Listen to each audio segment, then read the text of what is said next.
വിശുംസിഹായിക്ക് സ്തുതിയായിരിക്കട്ടെ. വിശുദ്ധ മത്തായി അറിയിച്ച സുവിശേഷം 7-ാം അധ്യായം 23-ാം വാക്യം. നിങ്ങളെ ഞാൻ ഒരിക്കലും അറിഞ്ഞിട്ടില്ല, അനീതി പ്രവർത്തിക്കുന്നവരെ നിങ്ങൾ എന്നിൽ നിന്ന് അകന്ന് പോകുവിൻ. ഇന്ന് ഡിസംബർ 1-ാം തീയതി നമ്മൾ 25 നോമ്പിലേക്ക് പ്രവേശിക്കുകയാണ്. ഈശോയുടെ തിരുപ്പിറവിക്ക് വേണ്ടി നമ്മളെ തന്നെ ഒരുക്കുന്ന നിമിഷം, ഹൃദയമൊരുക്കി ആ ഹൃദയത്തിൽ ഈശോയെ സ്വീകരിക്കുവാനായിട്ട് നമുക്ക് സാധിക്കണം. കാരണം ഈശോ വന്ന് പിറക്കാനായിട്ട് ആഗ്രഹിക്കുന്നത് നമ്മുടെ ഹൃദയങ്ങളിലേക്ക്. ഈ ഹൃദയത്തെ അതിൻ്റെ പരിശുദ്ധിയിൽ ഒരുക്കുവാനായിട്ട് ഇനിയുള്ള ഈ 25 ദിവസങ്ങൾ നമുക്ക് സാധിക്കട്ടെ എന്ന് അച്ഛൻ ആത്മാർത്ഥമായിട്ട് ആശംസിക്കുന്നു. സാധിക്കുന്ന എല്ലാവരും ഒരുങ്ങി കുമ്പസാരിച്ച് നോമ്പ് നോറ്റ് പ്രാർത്ഥിച്ച് വിശുദ്ധ കുർബാനയിൽ പങ്കെടുത്ത് ഈ ദിനങ്ങള് മുന്നോട്ട് കൊണ്ടുപോകുവാനായിട്ട് പരിശ്രമിക്കുക. ഇന്നത്തെ വചനത്തില് ഈശോ കുറേയേറെ വ്യക്തികളെ തള്ളി പറയുന്നത് നമ്മൾ കാണുന്നുണ്ട് അല്ലെ. നിങ്ങളെ എനിക്ക് അറിയുകയില്ല, അനീതി പ്രവർത്തിക്കുന്ന നിങ്ങൾ എല്ലാവരും എന്നിൽ നിന്ന് അകന്നു പോകുവിൻ.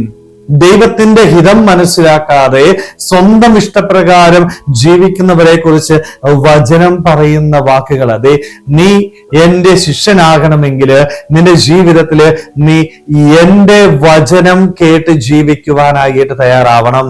സ്വർഗരാജ്യത്തെ ലക്ഷ്യമാക്കി അത് നേടിയെടുക്കുവാനായിട്ടുള്ള ആഗ്രഹത്തോടുകൂടി ഈ ഭൂമിയില് വിശുദ്ധിയോടുകൂടി ജീവിക്കുവാനായിട്ട് നിനക്ക് സാധിക്കണം. എന്നാൽ മാത്രമേ നീ എന്റെ ശിഷ്യനാവുകയുള്ളൂ, എനിക്ക് പ്രിയപ്പെട്ടവനാവുകയുള്ളൂ. ഇല്ല എങ്കിൽ നിനക്ക് തിരസ്കരണമായിരിക്കും ലഭിക്കുക എന്ന് വചനത്തിലൂടെ ഈശോ നമ്മളോട് കൃത്യമായിട്ട് പറഞ്ഞിരിക്കുക. സ്നേഹമുള്ളവരെ, നമ്മുടെയൊക്കെ ജീവിതത്തില് ഈ നോമ്പിന്റെ ഈ ദിനങ്ങളിലൂടെ കടന്നു പോകുമ്പോൾ ഒന്ന് ആത്മശോധന ചെയ്യണം.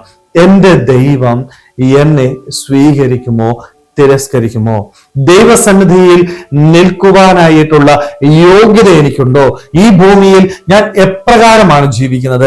എന്റെ ലക്ഷ്യം എന്താണ്? ഈ ഭൂമിയിലെ സുഖസൗകര്യങ്ങളിൽ മാത്രം ഒതുങ്ങി നിൽക്കുന്ന ഒരു വ്യക്തിയാണ് ഞാനെങ്കിൽ എന്റെ ദൈവം എന്നെ തിരസ്കരിക്കുമെന്ന് നമുക്ക് മനസ്സിലാക്കാം. ഈ ഭൂമിക്കപ്പുറം സ്വർഗത്തെ ലക്ഷ്യമാക്കി ജീവിക്കുവാനായിട്ട് നമുക്ക് സാധിക്കണം. അതുകൊണ്ടാണ് ഈ ഭൂമിയിൽ വിശുദ്ധിയോടുകൂടി ദൈവത്തിന്റെ വചനമനുസരിച്ച് ജീവിക്കുവാനായിട്ട് നമുക്ക് സാധിക്കണം. സ്നേഹമുള്ളവരെ, അതുകൊണ്ട് നമുക്ക് വിശുദ്ധിയിൽ ജീവിക്കുവാനായിട്ട് പരിശ്രമിക്കാം. ദൈവസന്നിധിയിൽ യോഗ്യത അവനൊരിക്കലും എന്നെ തള്ളിക്കയുവാൻ തക്ക വിധം നമ്മൾ ജീവിക്കരുത്. ഈ ഭൂമിയിൽ പരിശുദ്ധിയോടും ദൈവത്തിന്റെ വചനമനുസരിച്ചും ജീവിക്കുവാനായിട്ട്, അങ്ങനെ സ്വർഗരാജ്യം നേടിയെടുക്കാനായിട്ട് നമുക്ക് ഓരോരുത്തർക്കും ആത്മാർത്ഥമായിട്ട് ആഗ്രഹിക്കാൻ പരിശ്രമിക്കാം. ദൈവം നമ്മളെല്ലാവരെയും സമൃദ്ധമായിട്ട് അനുഗ്രഹിക്കട്ടെ. ആമേൻ.